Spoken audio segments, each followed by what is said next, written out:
Hello and welcome to Pens, Paint and Whiskers. Today I'm going to make a fantasy map. And I know in the thumbnail it says out of my breakfast. Well, we'll come to that. I have some granola for the job, but it will probably be in part two. In this part here, so part one, I am going to do something called preparing the paper. So that is the paper. So I had a little bit of a spill when I was testing this paper. And I realized to make it really work, what I do is you paint or you ink the paper first. So you lay down the color, then you let it dry, and then you draw on the map. I did a test of this, so it obviously I didn't film it, so I sort of somewhat know what I'm doing. And for this, I have Zealer 300 GSM watercolor paper, and I've brought along it's Winsor & Newton calligraphy ink. Now there is artist's ink as well. I just choose that because I prefer the tone of it. When I did a swatch, it just ended up a nicer tone. And now I actually also, if you can see, I have coffee here with me, but that's not for the map, that's for me. I always have coffee when I'm filming. And you can indeed paint, I know you can stain paper with coffee. I know that's the budgetary version of it. I don't like doing that because coffee is not meant as an art medium, it's meant to be drank. And I feel like it really causes kind of a strange sort of gritty or grainy or sandy texture in paper. I don't like that. So I'm going to steer away from that and I'm going to use actual ink. You can use artist's ink. I'm just using the calligraphy ink. So this is the Winsor & Newton calligraphy ink. And what I'm going to do is, so it's the first time I've actually filmed myself using this ink. I sometimes use it with the dip pen. So it's a little brown bottle here and I'm just going to wet my brush. It's also a fairly feathery, a thick brush. And I know you shouldn't do this directly into the bottle, but in this case, it's okay. I think it's okay. And I'm going to water it down too. And you can indeed water this down. So I find now somebody probably in the comments will tell me, well, I'm not using the ink right. I try this and this is the way I like using it. I think it's like it nearly works like watercolor. Now I know you can use it directly unwatered down out of the bottle. Tiny little dip there. That's perfect. Okay. Which I am going to do as well, but I feel what I've been using, I use it, so I don't use it very regularly, but for this and for other projects like it, so in, say I'm making, like I am explaining, making a fantasy map, I'm going to treat the paper first, so as I am doing, I'm putting down a brown wash. So nice and even, just sort of brown ink and some water. And we can work up the layers. So as you can see, the top of it here is a little bit more stained than the bottom, but that's okay. We can work around it. So I found now using these, they're a little bit similar to watercolors in that you can create washes with them. You can water them down. You can use them directly, and for darker colors. So the more watery down version is the more palest kind of pale sort of tones of it. But as you can see, I've just put it lightly there. Now I'm going to go over it and I'm going to create, what would I say, texture maybe with this. So I'm just going to let that dry. I usually use this for writing or kind of calligraphy. Now it's going to, I notice also it creates quite interesting textures. That's good for a fantasy map. So my project of this is I'm making a fantasy map, and this is the steps that what I do to make one. I don't think I've ever made one that I've shown in any of my online platforms. So this is the first time, and it's the first time I'm filming the process. And this would be how I would recommend doing such a thing. And of course, on camera doing it here, I feel like I'm, I don't know, some kind of a wizard and wizard cartographer, creating like a for D&D or something, or some kind of role-playing game. And the best tool I find is use quite a big fluffy paintbrush like that, because it's one of these paintbrushes you can see. They're also handy for creating foliage. So watercolors and landscape artists use this kind of brush for, it's real soft. I think it's a sable brush.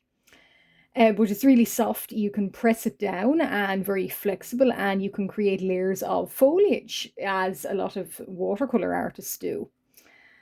And so I'm just going to go along and create this kind of interesting texture. So these little kind of strokes for the texture. And this is going to dry, and then once it is dried, I'm going to come back. So in the next video, probably the next day too of filming, I'm going to spread some granola on the paper, and you're going to see me draw around it. I have no idea how that is going to work, but trust in the process, as they say. So yeah, so I'm casually building up layers, layer and layer and layer. And as you can see, yeah, this is a really good kind of brush for landscapes and doing little kind of, yeah, floral landscapes, and sometimes seascapes as well. With the, you can get a kind of a foamy look. So that's what I'm doing, just to create texture. So in this case, you can actually press the bristles in, and because they're soft, they give. So I already like that texture that I am building up. I have tried it before with beverages such as tea and coffee, and no, you cannot achieve that same, really that same kind of texture. I don't think you can anyway. That's why I prefer to use actual ink. But if you do want to create a map with tea or coffee, just make sure you use thick card paper. There's a sort of a lack of vibrancy in the colors, I think, with tea and coffee, obviously, because of, you know, they're a drink. They are not an art medium. But this is just sort of the unwatered down ink, and I'm very liberally putting it on. So I'm going to get some more water going. Yeah, so more water, and I'm going to just spread it. I wonder, I can probably spray it directly. Yeah.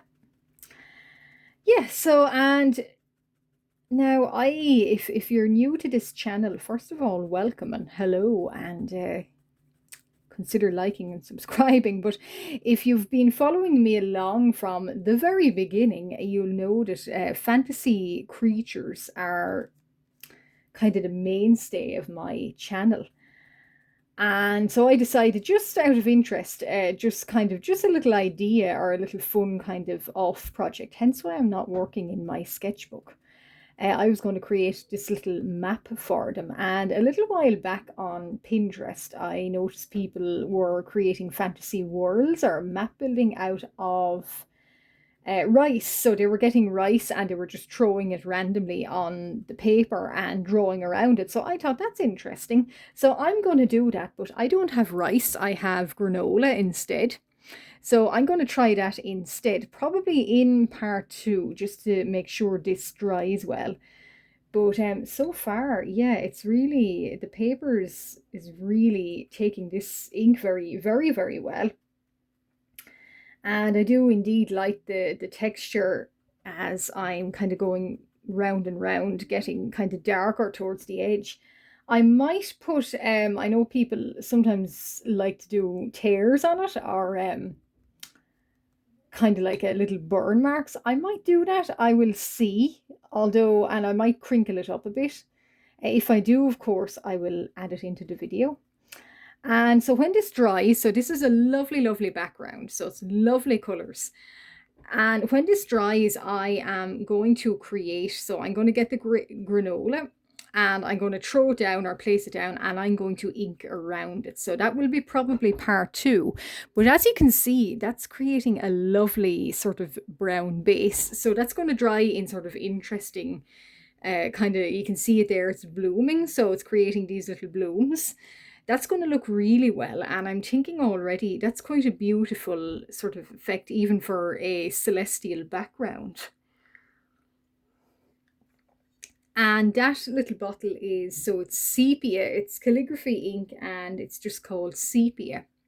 There's other browns that I didn't like because they had more of a reddish sort of tint to them.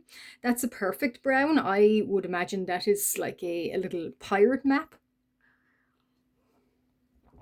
And of course I have just spare sheets behind it because of course it does stain. But it hasn't bled through at all.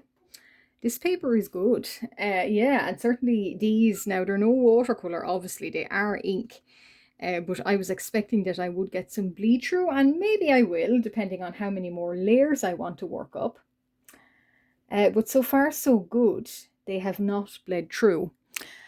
Yeah, so looking at it on camera, I kind of like the idea. It's a little bit pale, not pale, but a little bit kind of paler up here. So I might actually try and even that up. And you can go very, very dark with this like I am doing, or you can, you know, just kind of a bare kind of gold kind of ochre to it. And you can also do this with watercolor. Nothing stopping you doing it with watercolor. But I've just realized now the more I'm doing it, the more it looks like some kind of a an apocalyptic vision into the heavens, and the heavens are opening up. And I'm just thinking that this would be quite amazing to do a kind of celestial night sky portrait, or, well, I say portrait of a night sky, but a celestial picture with kind of the navy of this ink. That would be quite lovely too. So I might indeed try that at some stage. So what I'm going to do with that is I like the kind of the blooms there. So it's getting these lovely little kind of strange sort of little cauliflower blooms all along it. I'm really happy with that. I wouldn't want it any darker.